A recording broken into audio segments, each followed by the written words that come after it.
Звука не трябва да бъде мистифициран като лечител, защото той на практика съвсем доказано ни въздейства на физическо ниво. Да, звука преди всичко е физика. Който е имал добри учители по физика, вероятно го разбира. Мога да се похваля, че знам какво е херц и децибел и виждам вече 20-та година как влияят на хората. Искаш ли сега да развенчаем още един мит за това какво са херците, децибелите и какво значи да си говорим в проценти намаляване на шума?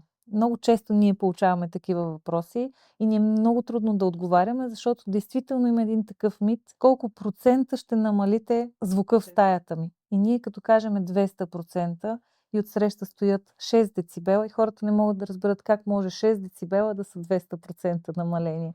Разкажи ни малко повече за херците и децибелите.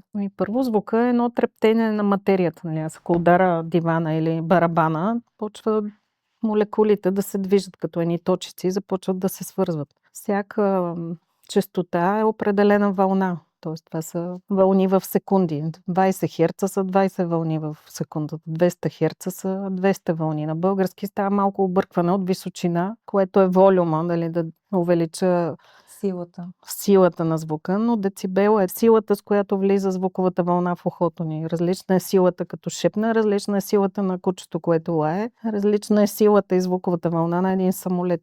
Имаме две много финни напречно набраздени мускулчета преди тази част в ухото. Въобще природата как го е измислила е нещо удивително. Всяка част на човешкото тяло, но специално ухото, за да запази вестибюла и тази част. Преди това имаме чукче стремена ковалня и те се държат от две напречно набраздени мускулчета, които са най-миниатюрките в човешкото тяло. И те имат ролята да разгънат и да се свият. Нали, това е чиста механика от звук.